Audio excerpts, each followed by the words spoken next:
오늘 말씀은 사도행전 2장 말씀입니다.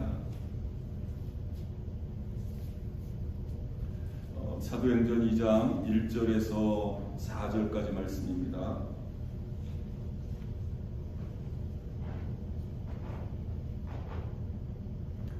사도행전 2장 1절에서 4절까지 말씀 같이 한 목소리로 합독하시겠습니다. 오순절날이 이미 이름에 그들이 다 같이 한 곳에 모였더니 호련히 하늘로부터 급하고 강한 바람 같은 소리가 있어 그들이 앉은 온 집에 가득하며 마치 불의 혀같이 갈라지는 것들이 그들에게 보여 각 사람 위에 하나씩 임하여 있더니 그들이 다 성령의 충만함을 받고 성령이 말하게 하심을 따라 다른 언어들로 말하기를 시작하니라. 아멘.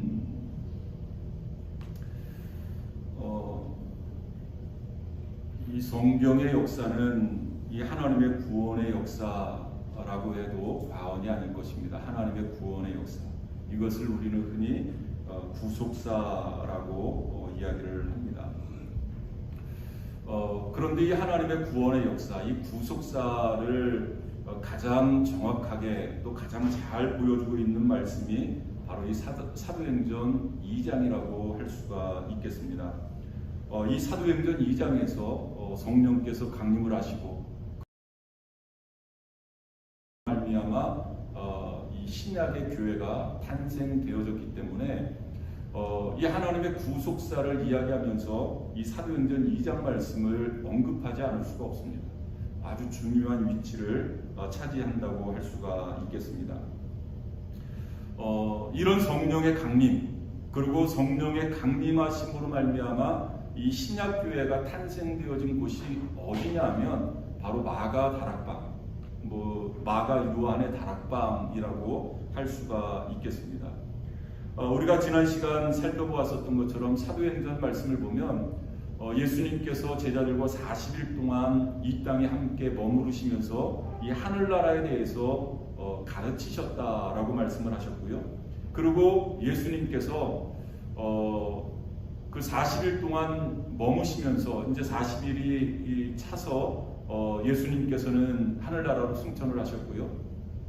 그리고 이 땅에 이제 제자들이 남겨지게 되는데 그 예수님께서 하늘나라로 승천하셨던 곳이 이 감람산이라는 그러한 곳이었습니다. 예수님께서는 승천하시고 이제 이 땅에는 제자들이 남아 있었고, 그리고 그 제자들이 예수님의 승천하시는 모습을 바라보고 이제 다시 예루살렘으로 돌아오는 장면이 사도행전 1장 12절 말씀에 나오고 있습니다. 예루살렘으로 돌아왔습니다. 그리고 1장 13절 말씀을 보면 그 예루살렘으로 돌아와서 이 제자들이 어디에 모이게 되냐면 아마 그들이 머물고 있었던 이 마가 요한의 다락방, 우리가 흔히 이야기하는 마가 다락방이라는 곳으로 올라갔다라고 이야기를 하고 있어요. 그러니까 예수님이 승천하신 이후에 제자들이 좀 이렇게 허탈한 마음, 좀 이렇게 허전한 마음을 가지고 각자 뿔뿔이 흩어진 것이 아니라 다시 모인 겁니다. 다시 마가 다락방에 모인 겁니다. 그 내용이 사도행전 1장 13절 말씀에 나와 있습니다. 여러분, 이 다락방 여러분들이 이 복음서 말씀을 통해서 이미 잘 알고 있는 말씀이고요. 아마 그 예수님께서 예루살렘으로 오실 때마다 아마 이 제자들과 아주 자주 머물렀었던 그러한 곳이기도 하고요. 뿐만 아니라 예수님께서 이 잡히시던 날 밤, 금요일 날 예수님께서 십자가에 달려 돌아가셨다고 한다면, 요즘 이제 달력으로 한다면, 목요일 날 밤에 마지막으로 제자들과 함께 성만찬을 하셨다. 이 최후의 만찬이라고 이야기를 하죠. 그 최후의 만찬을 하셨던 곳이 바로 이 마가 다락방이 되겠고요. 그리고 예수님께서 이 만찬을 행하시면서 중간에 제자들의 발을 씻겨주시지 않습니까? 그곳이 바로 이 마가 다락방입니다. 그 마가 다락방에서 이제 제자들이 성령의 강림을 체험하는 겁니다. 그리고 성령의 강림을 체험했었던 이 제자들이 이제 예수님의 명령대로 예루살렘에서부터 그리고 유대와 사마리아 땅끝까지 이르러서 복음의 증인이 되는 어떻게 보면 이 신약교회의 탄생의 요람이라고 할 수 있는 것이 바로 이 마가 다락방이라고 할 수가 있겠습니다. 그러면 이 예수님의 제자들, 물론 뭐 나중에 좀 더 자세하게 말씀을 드리겠습니다만은 이 마가 다락방에 모였었던 것은 예수님의 12명의 제자들뿐만 아니라 대략 한 120명의 성도들이 모여서 함께 기도했습니다. 그러면 이 예수님의 제자들과 성도들이 경험했었던 이 역사적인 성령의 충만함, 어떻게 그런 성령의 충만함을 받을 수 있었을까? 여러분 이것이 궁금하지 않습니까? 어떻게 이런 성령의 충만함을 받을 수 있었을까? 여러분 이 시대를 살아가는 저와 여러분들도 뭐 크던 작던 간에 하나님께서 우리에게 맡겨주신 사명이 있습니다. 그 사명을 우리가 감당하기 위해서는 반드시 성령의 역사하심, 이 성령의 능력이 필요한데 이 마가다락방에 임했었던 성령의 강림을 우리가 다시 한번 살펴보면서 정말로 소원하기는 여러분들 마음속에 이 마가다락방에 임했었던 그 성령의 강림하심이 오늘 이 시간 나에게도 임했으면 좋겠다. 좀 이런 이 간절함이 생겨났으면 좋겠습니다. 그래서 이 간절함을 가지고 하나님 앞에 기도할 때 하나님께서 우리에게 예배해 놓으신 그런 성령의 충만함이 임하게 되어질 줄 믿습니다. 이 성령의 충만한 비밀 무엇인가? 오늘 본문의 말씀을 통해서 하나하나 한번 살펴보도록 하겠습니다. 첫 번째는 이 성령의 충만함은 순종의 자리에서부터 시작되어진다. 여러분, 우리가 이 성경 말씀을 쭉 이렇게 읽고 또 설교 말씀을 들으면서 매번 우리가 이렇게 교훈받는 것은 뭐 순종, 뭐 믿음, 뭐 기도, 기다림, 뭐 이런 것들을 계속 이렇게 반복해서 듣잖아요. 또 저 말씀이구나. 또 순종하라는구나. 그런데 여러분, 이 성경 말씀은 새로운 것이 없습니다. 사실 새로운 것이 없어요. 이 해 아래 새로운 것이 없습니다. 이것이 진리입니다. 진리. 여러분, 새로운 것은 진리가 아닙니다. 우리가 늘상 들었지만 우리의 삶 속에서 우리가 실천하지 못한 그러한 부분들, 이 성경은 끊임없이 우리에게 순종을 요구하고 있음에도 불구하고 우리가 순종을 하지 못하는 데 문제가 있다는 거죠. 이 성령 충만의 비밀도 먼저는 이 순종의 자리에서부터 시작되어진다라는 것을 오늘 본문 말씀을 통해서 우리에게 말씀해 주고 있습니다. 여러분, 우선 이 예수님의 제자들이 다시 이 예루살렘에 있는 마가 다락방에 모이기 시작했습니다. 왜 모였을까? 좀 이 허전한 마음을 서로 달래기 위해서 모였을까? 아직까지 예수님이 이제 떠난 이후에, 승천하신 이후에 아직까지 더 하고 싶은 이야기가 있어서 모였을까? 여러분, 그렇지 않습니다. 이 정확하게 예수님의 제자들이 이 마가 다락방에 모였었던 이유가 있는데요. 그 이유가 무엇이냐면 주님의 말씀에 순종하기 위해서입니다. 다른 이유가 아니라 예수님의 말씀에 순종하기 위해서, 예수님의 명령에 순종하기 위해서 이들이 모인 겁니다. 그 증거가 어디 있냐면 여러분 사도행전 1장 4절 말씀을 한번 보시길 바랍니다.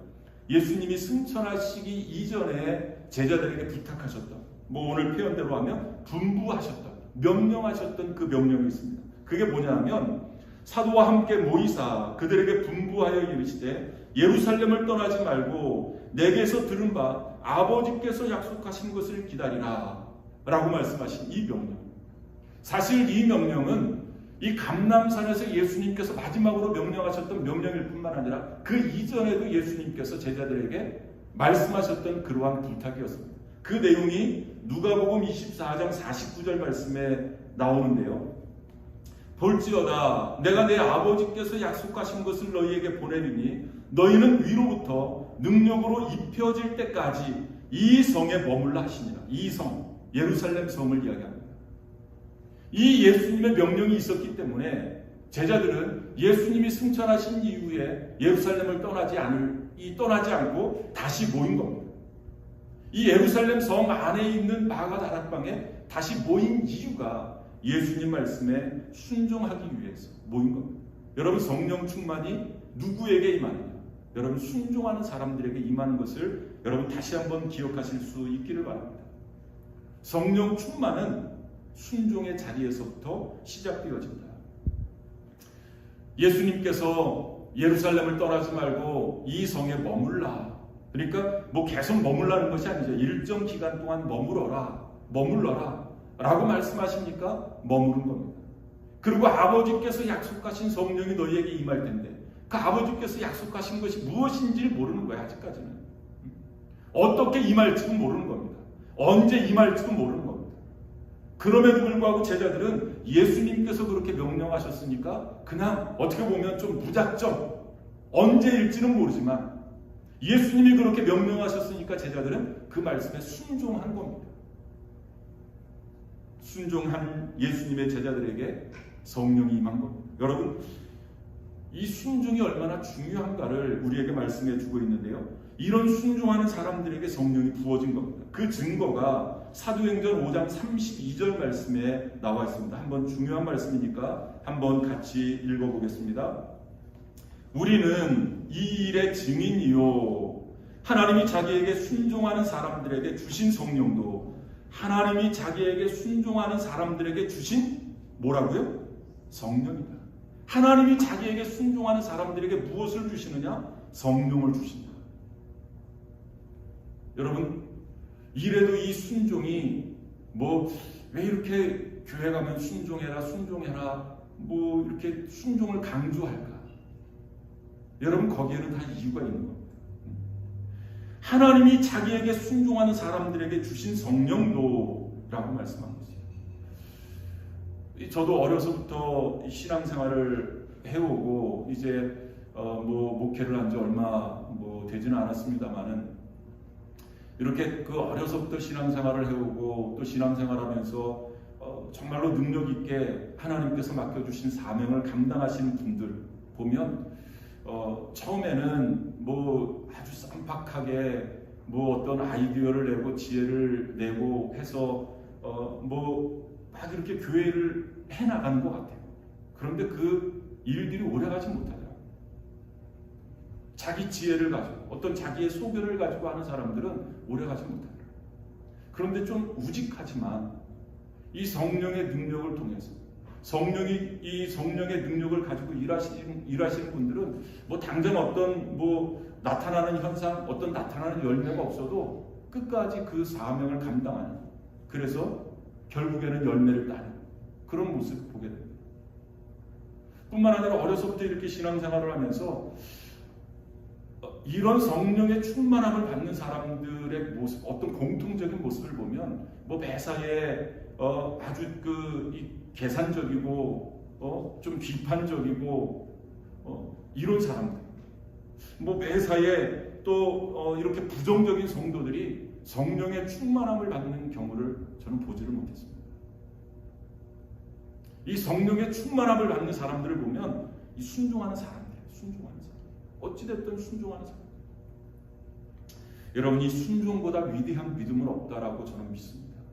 여러분, 이 순종보다 위대한 행동은 없다. 성령 충만함을 받기 위해서는 먼저 순종해야 합니다. 예수님께서 예루살렘을 떠나지 마라 라고 말씀하신 그 말씀에 순종해서 예루살렘을 떠나지 않는 겁니다. 예수님께서 아버지가 약속하신 것이 올 때까지 기다리고 기도해라 라고 말씀하시니까 그 예루살렘 성 안에 있는 마가다락방에 모여서 기다리면서 기도한 겁니다. 그런 예수님의 제자들에게 성령이 임하신 겁니다. 세상 사람들은, 심지어는 신앙생활을 하는 성도들 중에도 이 순종을 이 어리석음으로 매도하는 사람들이 굉장히 많습니다. 야, 그렇게 해서 어떻게 이 험한 세상을 살아갈 수 있어? 네 뜻대로 해. 네 소견에 오른 대로 해. 라고 은근히 또 부추기는 부모들도 있고 또 성도들도 있습니다. 마치 그것이 세상을 아주 잘 이 어떤 세상을 잘 이겨나갈 수 있는 처세술인 양 그렇게 이야기하시는 분들이 있어요. 마치 순종은 좀 이렇게 어떤 순진한 사람, 순진한 순종으로 또 어리석음으로 매도해 버리는 그런 경향이 있습니다. 그런데 여러분, 순종이 능력임을 여러분들이 다시 한번 깨달을 수 있기를 바라요. 순종이 능력이다. 순종이 신앙생활의 기본이다 라는 것을 여러분 꼭 깨달으실 수 있기를 바랍니다. 순종은 절대 어리석음이 아닙니다. 순종은 하나님의 능력을 경험할 수 있는 첫 스텝이다. 시작이다. 순종은 하나님의 성령의 능력을 내가 받을 수 있는 첫 스텝이다. 라는 것을 여러분 꼭 기억하실 수 있기를 바랍니다. 두 번째로 이 성령의 능력은 어떤 사람에게 임하느냐? 사모하며 기다리는 사람들에게, 사모하며 기도하는 사람들에게 성령의 능력이 임했음을 오늘 말씀을 통해서 우리는 잘 알 수 있습니다. 예수님께서 제자들에게 성령이 임하시면 권능을 받고 예루살렘과 온 유대와 사마리아와 땅끝까지 이르러 내 증인이 되리라 라고 그렇게 말씀을 하셨어요. 그러나 동시에 그 성령의 권능을 받기 위해서는 얼마간 이 예루살렘에 머물러 있어서 이 성령의 능력으로 입혀질 수 있기를 위해서 뭐 하라고요? 기다리라고요. 기다리라고. 이 기다림이 바로 이 사모하는 겁니다.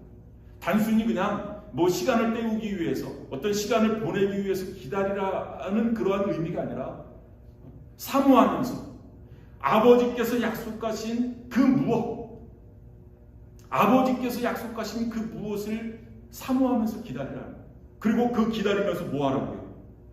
성령의 능력을 구하라고, 기도하라는 겁니다. 성령의 능력을 구하라. 여러분, 어떤 사람들에게 성령의 능력이 임할 수 있느냐? 어떤 사람이 놀라운 성령의 능력을 체험할 수 있느냐? 기도하는 사람. 기도하는 사람. 여러분, 사도행전 1장 13절에서 14절 말씀 보시기를 바랍니다. 왜 제자들이 이 다락방에 모여서 기도하기 시작했는가? 무엇을 위해서? 바로 아버지께서 약속하신 그 성령을 사모하면서 13절, 14절 말씀에 나와 있는데요. 한번 같이 읽어보겠습니다. 들어가 그들이 유하는 다락방으로 올라가니 베드로, 요한, 야고보, 안드레와 빌립, 도마와 바돌로메, 마테와 및 알페오의 아들 야고보, 셀료신 시몬, 야고보의 아들 유다가 다 거기 있어 여자들과 예수의 어머니 마리아와 예수의 아우들과 더불어 마음을 같이하여 오로지 기도에 힘쓰더라 라고 말씀하고 있어요. 더불어 마음을 같이하여 오로지 기도에 힘쓰더라.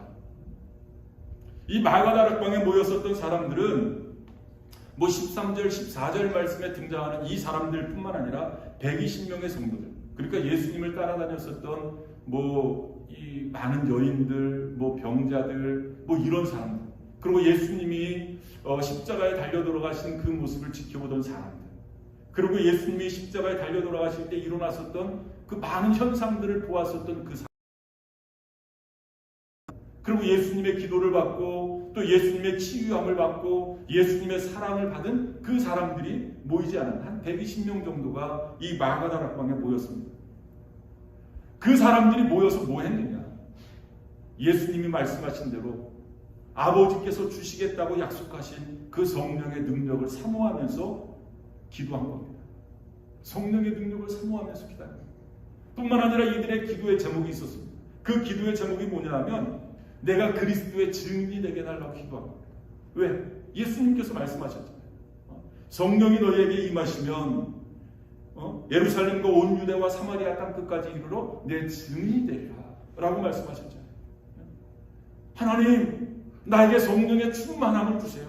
그리고 내가 그리스도의 증인이 되게 해주세요. 아마 그렇게 간절히 기도했을 거예요. 뿐만 아니라 여러분, 예수님의 제자가 12명 아닙니까? 그 12명의 제자들 중에 가룟 유다가 빠졌잖아요. 가룟 유다가 죽었잖아요.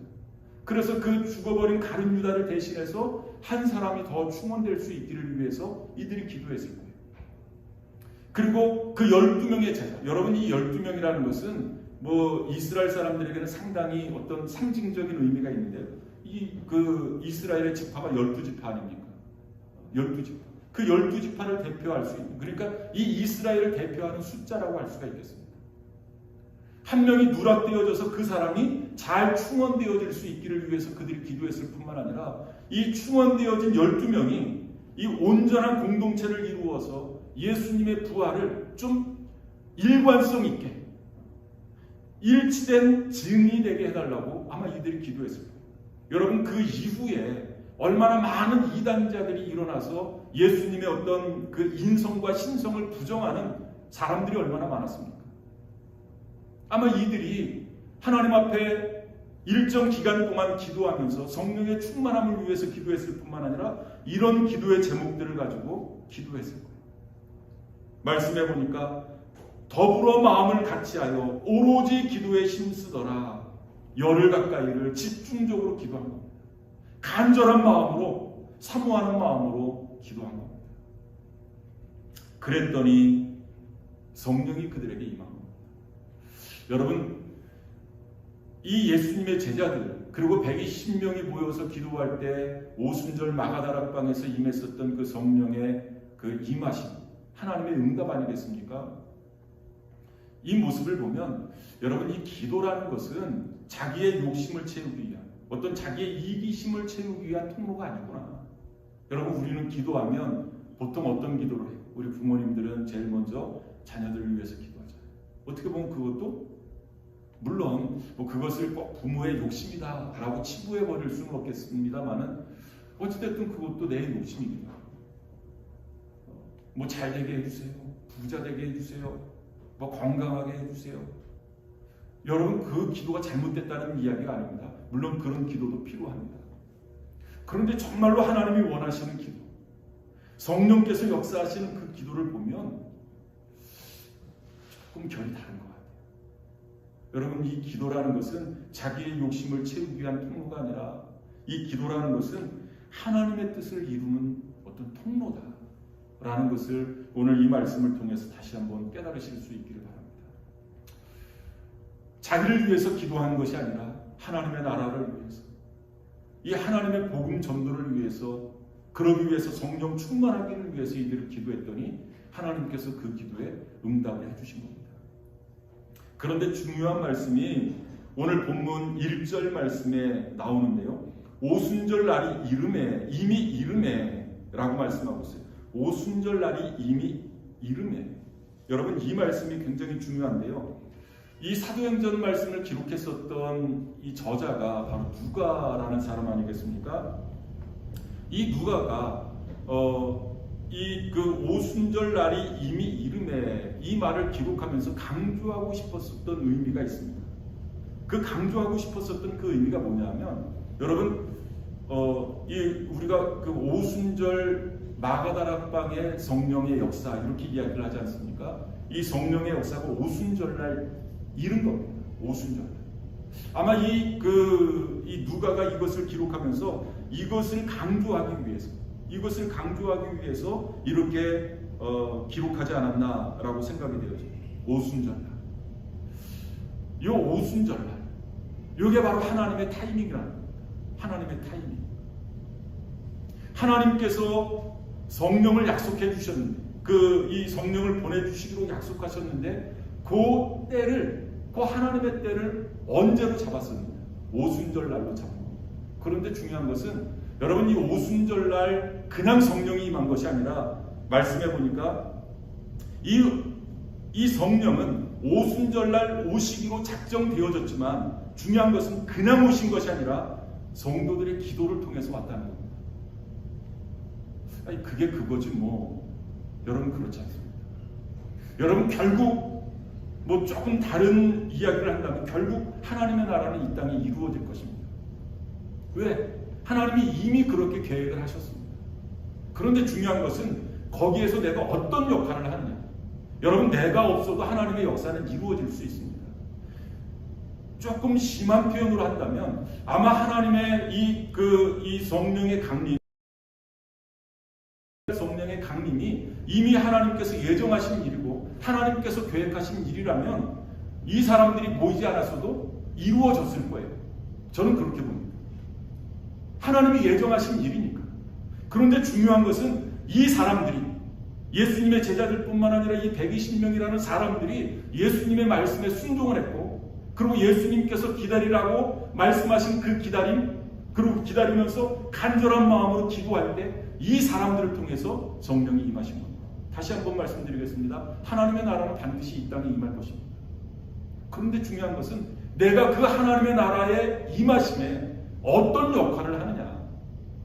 사실은 내가 없어도 하나님의 나라는 이 땅에 임할 수 있습니다. 내가 없어도 하나님의 역사는 여전히 굴러갈 것입니다. 중요한 것은 그 하나님의 나라가 이루어지기 위해서 나는 어떤 역할을 할 것인가. 나는 바라기는 여러분들이 이 오순절날 마가다락방에서 참여했었던 그 120명의 성도들 속에 들어갈 수 있기를 바랍니다. 하나님의 나라가 이 땅에 이루어지기 위해서 하나님의 구원의 큰 경륜이 그 구원의 바퀴가 돌아갈 때 내가 거기에 편승하는, 여러분 이게 얼마나 중요한지 모릅니다. 사실은 내가 없어도 하나님의 구원의 역사는 계속 돌아갑니다. 하나님의 나라는 이 땅에 이루어질 수 있습니다. 그런데 내가 그 말씀에 순종하고 거기에 함께 할 수 있다는 것이 나에게 복이 된다는 거죠. 나에게 은혜가 되어진다는 거죠.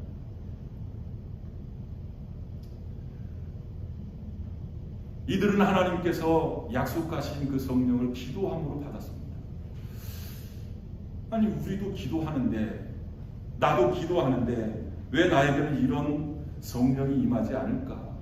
또 이런 의문을 품으시는 분들이 있을지 모르겠습니다.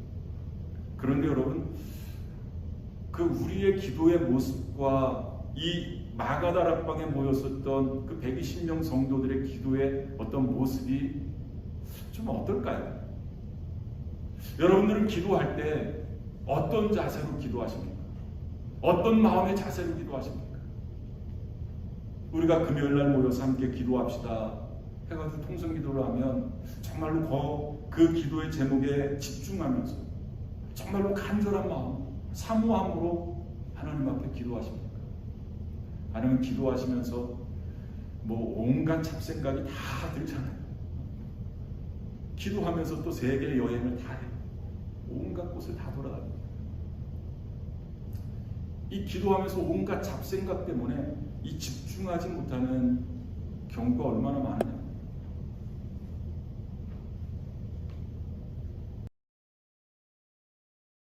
여기 모였었던 이 성도들, 말씀해 보니까 더불어 마음을 같이 하라.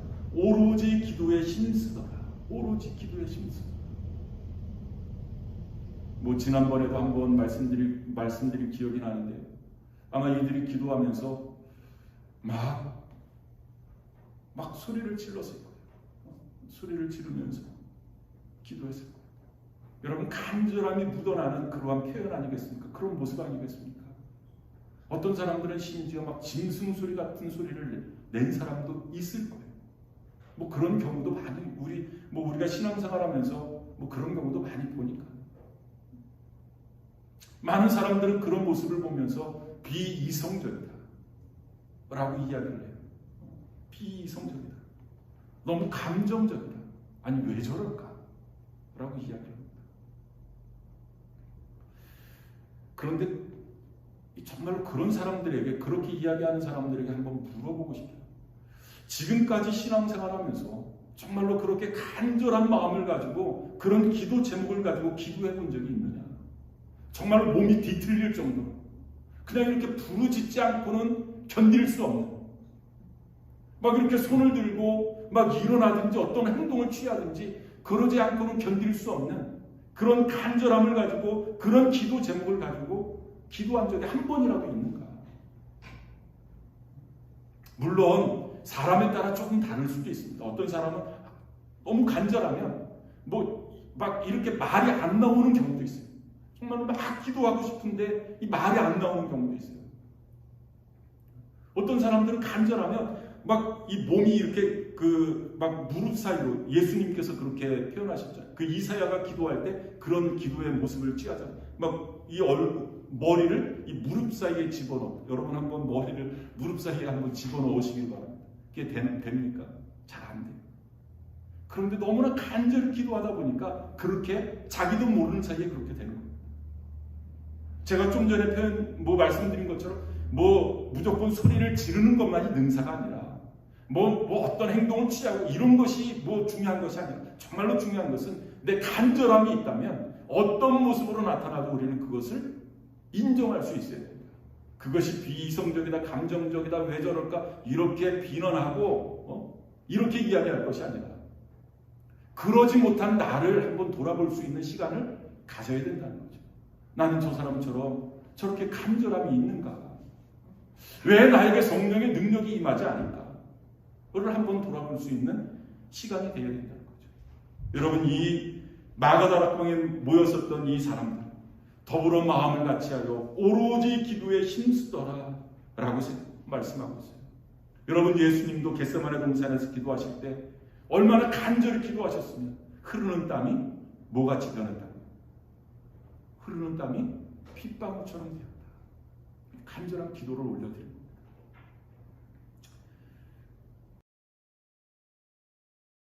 성령의 능력이 그들에게 임한 겁니다. 여러분, 하나님이 사용하신 방법, 이 하나님께서 이 성령의 능력을 약속하신 대로 주시기 위한 하나님의 방법은 바로 기도였습니다. 사단은 우리에게 여전히 속삭입니다. 그래, 찬양해라. 그런데 기도는 하지 마. 열심히 봉사해. 열심히 봉사해. 뭐 선교도 하고 열심히 해. 그런데 기도는 하지 마. 왜? 기도하면 성령의 능력이 임하니까. 기도하면 성령의 능력이 입혀지니까. 성령의 능력이 입혀지면 그 다음부터는 마귀가 손댈 수 없습니다. 사단이 그것을 잘하는 겁니다. 그러니까 열심히 찬양도 하고 열심히 전도도 하고 열심히 봉사도 하고 열심히 해. 그런데 기도는 하지 마. 기도를 막는 겁니다. 기도에는 능력이 나타나기 때문입니다.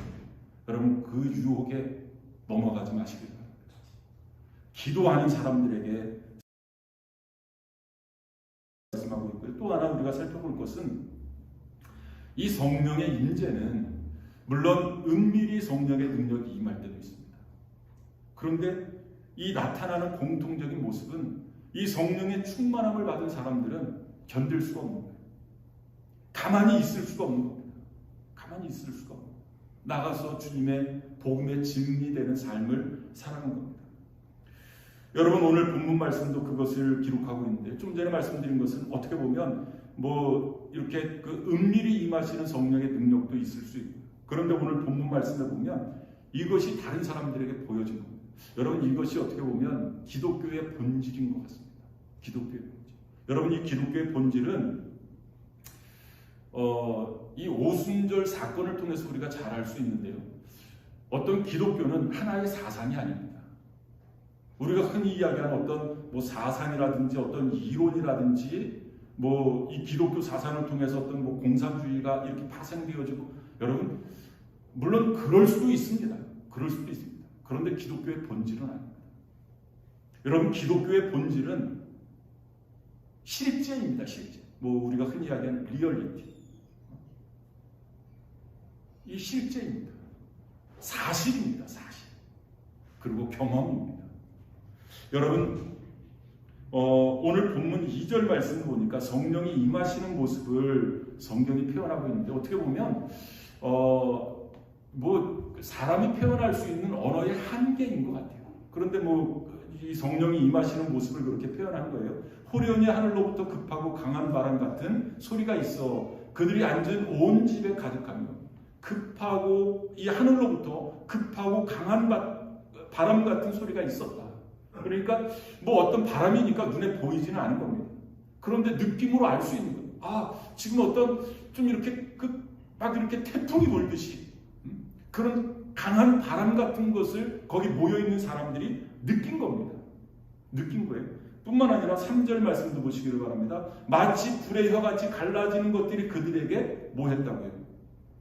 보여라고 말씀하고 있습니다. 그들에게 보여다. 마치 불의 혀같이. 이렇게 불이 이제 막 이렇게 올라가면 이게 막 이렇게 불꽃이 이렇게 갈라지잖아요. 이렇게 뱀의 혀처럼 막 이렇게 갈라지잖아요. 그런 것들이 거기 모여 있는 사람들에게 보여진 겁니다. 여러분, 이것을 누가 속일 수 있겠습니까? 그것도 한두 명이 아닌 120명이 그것을 다 본 거예요. 120명이 그것을 다 느낀 겁니다.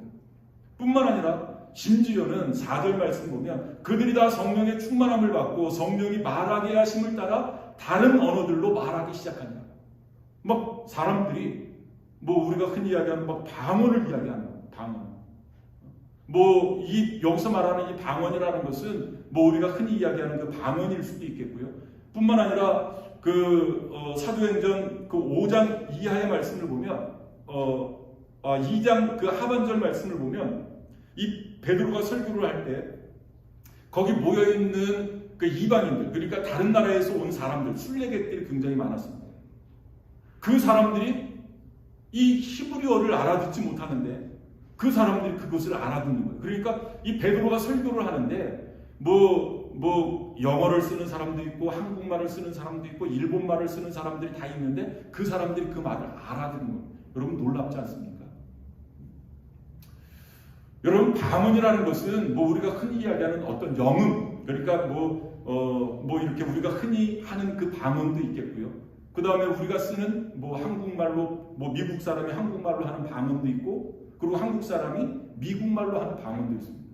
여러분들 혹시 그 간증 들으셨을지 모르겠어요. 소양이 이 영어를 배운 적이 없는데 하나님 나에게 영어 방언을 주세요. 그렇게 간절히 기도를 했대요.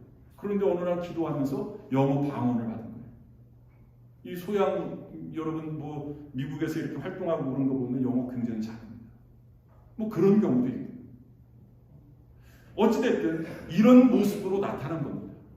어떤 사람에게는 이 급하고 강한 바람 같은 것을 느끼는 그런 느낌을 받은 사람이 있고, 어떤 사람은 불의 같이 갈라지는 모습을 본 사람도 있고, 어떤 사람에게는 이 예수님에게 임했었던 비둘기 같은 어떤 평화로움, 마음의 평안함을 느낀 그러한 사람도 있겠고, 어떤 사람은 환상을 보는 사람도 있겠고, 어떤 사람은 꿈을 꾸는 사람도 있겠고, 어떤 사람은 이렇게 가시적으로 나타나는 그런 현상은 없지만 이 깊은 의식 속에서 하나님이 함께 하시는구나, 하나님이 나와 함께 하시는구나, 이것을 느껴서 견딜 수가 없는 거예요.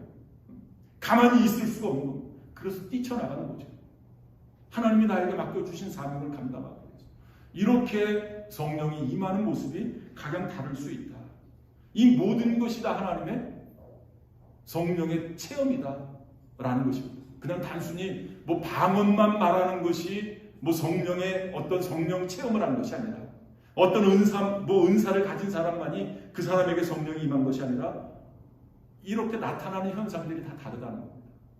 그런데 중요한 것은 그들은 더 이상 쫄보가 아니에요. 여러분 예수님이 잡혀 돌아가실 때 얼마나 그들이 두려움에 빠졌습니까? 다 도망쳐 버렸잖아요. 거기 모여있는 사람들은 더 이상 소심한 다락방의 사람들이 아니었습니다. 이런 성령의 능력이 임하고 나니까 그들은 성령의 능력을 힘입어서 이제 세상을 향해서 나가는 거예요. 여러분 예수님을 3번씩이나 부인했었던 베드로, 결국 십자가에 거꾸로 돌아 이 죽을 때까지 예수님의 복음을 증거하잖아요. 이런 사람으로 변화되어진 겁니다. 나타나는 모습은 다 다르지만 공통적인 모습이 있다면 이 성령의 능력을 체험한 사람들은 가만히 있지를 못하는 겁니다. 견딜 수가 없는 겁니다. 복음을 증거하지 않고는 견딜 수가 없는 거예요. 예수님이 말씀하신 대로 증인된 삶을 살지 않고는 견딜 수가 없는 겁니다. 바라기는 저와 여러분들도 이 성령의 능력으로 입혀질 수 있길 바라요. 성령의 능력을 체험할 수 있기를 바랍니다. 여러분 예수님의 제자들, 예수님을 3년 동안 따라다녔습니다. 예수님을 만난 사람이에요. 예수님을 구세주로 영접한 사람들입니다. 그런데 어떻게 됐습니까? 예수님이 제 살 길 찾아 도망가잖아요. 예수님을 만난 사람임에도 불구하고, 예수님을 체험한 사람임에도 불구하고 다 제갓길로 도망가잖아요. 심지어는 두려움에 휩싸여서 예수님을 부정하고 예수님을 부인하잖아요. 그런 사람들이었습니다. 이 사람들이. 그런데 이 사람들에게 성령이 임하니까 완전히 변화되어진 겁니다. 완전히 바뀌어진 겁니다. 여러분 저와 여러분들도 예수님을 시인하고 예수님으로 말미암아 구원받은 하나님의 백성이면 분명합니다. 틀림없습니다. 그런데 하나님이 우리에게 원하시는 모습은 거기에서 끝나는 것이 아니라, 그 정도로 만족할 것이 아니라 성령의 충만함을 받기를 원하십니다.